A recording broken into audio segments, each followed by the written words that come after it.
আর কতদিন এভাবে চলবে? ছেলেটা আমার দিনে দিনে আরো আলসে হচ্ছে। আমার নাকের ফুল বাঁধানো নোয়া সব বেচে দিলাম গেল মাসে। মেয়েটা মাঝে মাঝে কিছু টাকা না দিলে আর চলতো কি করে জানি না। মা, তুমি না সারাক্ষণ ওই একই কথা, কাজ করবি কাজ করবি। আমি কি ভাবছো কোনো কাজ করতে পারি না? চাইলেই পারি। আজ না হোক কাল দেখবে একটা বড় কাজ ধরবই। কাজ ধরবি? কখন? আমি চোখ বুঝলে? সারাদিন সাইকেল নিয়ে 14টা গ্রাম ঘুরে বেড়াস, তাস খেলিস, আড্ডা দিস, এই তো তোর কাজ। এইভাবে কতদিন চলবে বলতো? মা, তোমার শুধু বক বক আর বক বক, আমার মাথা ধরে যায়।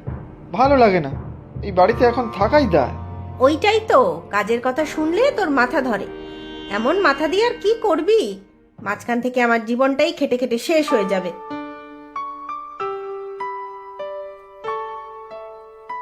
ও মা, কেমন আছো? তোকে দেখে প্রাণটা জুড়িয়ে গেল রে মা। আয় আয়, ঘরে আয়। দাদা, সাইকেলটা তো দারুণ রে। লটারিতে পেয়েছিলাম তো। গ্রামের সব লোকেরা বলে আমার ভাগ্যের খুব জোর। এই কপাল জোরেই দেখবি একদিন কোটিপতি হব। ভাগ্যের জোর? তাই বটে, না হলে তো কাজকর্ম ছাড়াই এমন জীবন কাটানো যায় না। কাজকর্ম না করে গায়ে হাওয়া লাগিয়েই তো কাটিয়ে দিচ্ছিস। বেশি কথা না বলে ভেতরে যা। মায়ের আবার মাথাটা বেশি বিগড়ে দিস না। মা, দাদা এখনো কোনো কাজ ধরেনি? না রে, কাজের কথা বললে শুধু বলে আমি কোনো সাধারণ কাজ করব না। সে নাকি বিশাল কেউ কেটা মানুষ হবে। সত্যি দাদা, কতদিন আর পায়ের ওপর পা তুলে থাকবি? তোরা এসব বুঝবি না রে। বড় ব্যবসা করব আমি, বড় লোক হব, তখন তোদেরও কত কিছু কিনে দেবো দেখবি। তা কবে শুনি? আর ব্যবসায় টাকাই বা কোথা থেকে আসবে? লটারির টিকিট দিয়ে স্বপ্ন দেখা ছেড়ে বাস্তবের মাটিতে ফিরে আয়। ধুর, তোরা বড় কিছু ভাবতেই পারিস না, ভেতো বাঙালি। মনো, আছিস নাকি?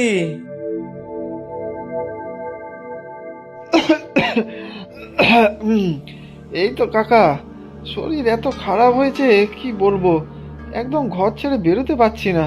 কিন্তু কালকেই তো কৃষ্ণপদর দোকান থেকে শুনলাম তুই আবার 5টা লটারির টিকিট কিনেছিস।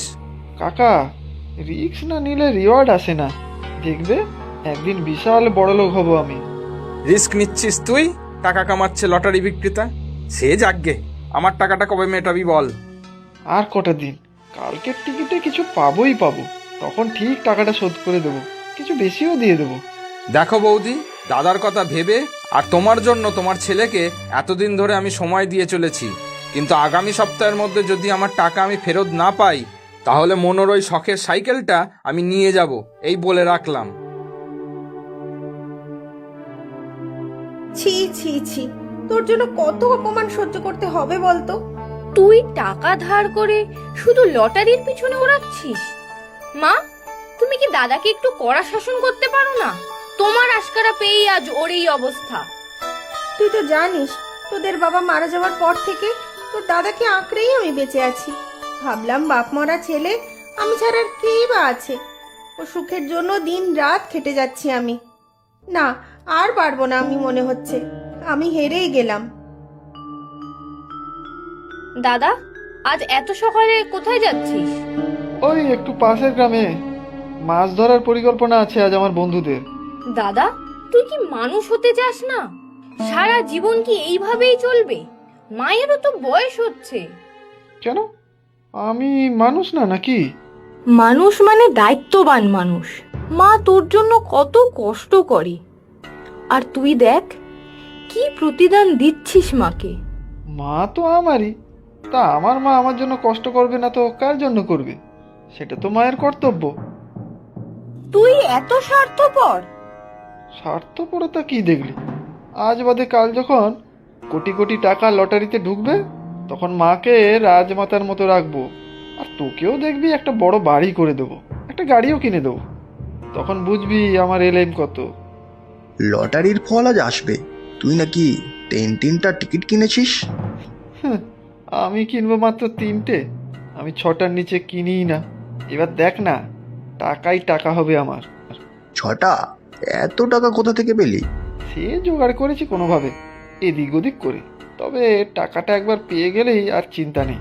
তোর জন্য একটা পুকুর কাটিয়ে দেবো, একা বসে মাছ ধরবি সেখানে।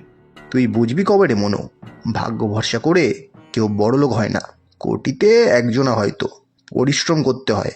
আমি দেখ, কাজও করি, আবার তোদের সাথে আড্ডাও দেই, কিন্তু তুই তো কোনো কাজই করিস না। এই রঘু, তুই তো বললি কোটিতে একজন লটারির টিকিট জেতে। আরে ওইটাই আমি। তাছাড়া ভাগ্য ছাড়া কিছুই হয় না। দেখিস না কত লোকজন কত পরিশ্রম করছে, কিন্তু কিছুই বিরাট লাভ করতে পারছে না। যাকগে, এবারে বড় পুরস্কার 1 কোটি টাকা, বুঝলি? টাকাটা হাতে পেলে সবার বড় বড় কথা বন্ধ হয়ে যাবে। সে হলেই ভালো, তবে টাকা পেলে একদিন খাওয়াস ভাই। একদিন কেন, তোকে আমি 1 সপ্তাহ ধরে খাওয়াবো। তুই আমার এই অসমের বন্ধু বলে কথা।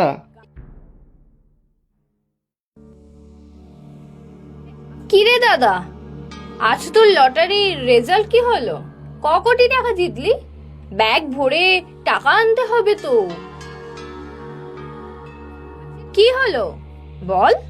অত টাকা পেলে তো এবার দোকান খুলতে পারবি, তোর বড় ব্যবসাও হবে। তুই না এসব নিয়ে আমাকে কথা শোনানো বন্ধ কর। আমি কিন্তু বাড়ি ছেড়ে চলে যাব। দাদা, ভাগ্য